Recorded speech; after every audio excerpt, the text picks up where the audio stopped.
வெளிநாட்டில் இருந்து யாழ்ப்பாணத்துக்கு வருகின்ற புலம்பெயர் தமிழர்களிடம் யாழ்ப்பாணத்து இளைஞர்கள் கவனமாக இருக்க வேண்டும் என்று அவர்களுக்கு எச்சரிக்கை விடுக்கப்பட்டிருக்கின்றது. குறித்த எச்சரிக்கையினை போலீசார் விடுத்திருக்கின்றமை பரபரப்பை ஏற்படுத்தி இருக்கின்றது.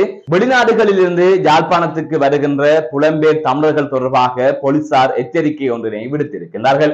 யாழ்ப்பாண போலீஸ் நிலையத்திலிருந்தே இந்த எச்சரிக்கை விடுக்கப்பட்டிருக்கின்றது. வெளிநாடுகளிலிருந்து பலர் இங்கு வருகின்றார்கள். இவ்வாறு வருபவர்கள் யாழ்ப்பாணத்தில் இருக்கின்ற கிராமப்புற இளைஞர்களை இலக்கு வைத்து உங்களுக்கு வெளிநாட்டில் வேலை வாய்ப்பினை பெற்றுத் தருவதாக கூறி மோசடியில் ஈடுபடுவதாக தெரிவிக்கப்பட்டிருக்கின்றது. அந்த வகையில் ஆஸ்திரேலியா மற்றும் கனடா போன்ற நாடுகளில் வேலை வாய்ப்பை பெற்றுத் தருவதாக கூறி யாழ்ப்பாணத்தில் கிராமப்புறத்தில் இருக்கின்ற இளைஞர்களை இலக்கு வைத்து அவர்களிடமிருந்து சுமார் 30 தொடக்கம் 40 லட்சம் ரூபாய் வரை அவர்கள் பெற்றுக்கொண்டு மோசடி செய்வதாக கூறப்படுகின்றது. அவர்கள் ஏமாற்றுகின்றார்கள் என்பதை அறியாத இளைஞர்கள் அவர்களிடம் பணத்தை கொடுத்துவிட்டு ஏமாந்து நிற்கின்ற சம்பவங்கள் அதிகரித்திருப்பதாகவும் தெரிவிக்கப்பட்டிருக்கின்றது.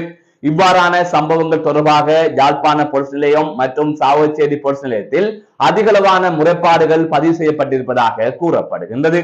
இன்று வெளிநாடு போவதற்கு பலரும் ஆர்வமாக இருக்கின்றார்கள். அந்த வகையில் பலரை நம்பி பணத்தை கொடுக்கின்றார்கள். இதனால் அவர்கள் பணத்தை இழக்க வேண்டிய சூழல் வருகின்றது. இது தொடர்பாக போலீஸ் நிலையத்தில் முறைப்பாடு கொடுப்பதற்கு இணங்க பல பேர் கைது செய்யப்படுகின்றார்கள். இருந்த போதிலும் சிலர் மீள பணத்தை பெற்றுக் கொள்வதற்கான வாய்ப்பே இல்லாமல் போகின்றது. அது எப்படி என்று சொன்னால், வெளிநாடுகளில் இருந்து இங்கு வந்து பணத்தை பெற்றுவிட்டு வெளிநாட்டுக்கு போயிட்டு உன்னை எடுக்கின்றேன் அல்லது அதற்கான அலுவல்களை பார்க்கின்றேன் என்று சொல்லிவிட்டு அவர்கள் அங்கு போய் இருந்து விடுகின்றார்கள். இதனால் யாரிடம் போய் பணத்தை கேட்பது என்கின்ற பிரச்சனையும் எழுந்திருக்கின்றது. எனவே இவ்வாறான பிரச்சனைகள் இடம்பெற்று வருகின்றது தொடர்பாகத்தான் போலீசார் யாழ்ப்பாண இளைஞர்களை கவனமாக இருக்குமாறு எச்சரிக்கையாக இருக்குமாறு அறிவுறுத்தி இருக்கின்றார்கள்.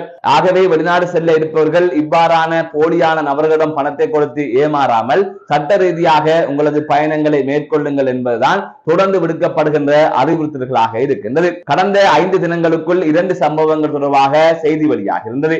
ஒன்று, போதகர் ஒருவர் ஏமாற்றி விட்டார் என்றும் யாழ்ப்பாணம் சாவச்சேரி பகுதியைச் சேர்ந்த நபர் ஒருவர் ஏமாற்றி விட்டதாகவும் 2 செய்திகள் வெளியாக இருந்தது. எனவே செய்திகளாக இந்த 2 சம்பவங்கள் தொடர்பான தகவல் தான் கிடைத்தது. ஆனால் அதனை தாண்டி பல விடயங்கள் பல சம்பவங்கள் இங்கு இடம்பெற்றுக் கொண்டிருக்கின்றது. ஆகையால் கஷ்டப்பட்டு உழைத்த பணத்தை, காணியை விற்று எடுத்த பணத்தை, நகைகளை அடகு வைத்து விற்று பெற்ற பணத்தை இவ்வாறு போலியான நபர்களிடம் கொடுத்து ஏமாறாதீர்கள். மீண்டும் ஒரு காணொலி சந்திக்கின்றேன். நான் நடராசா ஜெயகாந்தன்.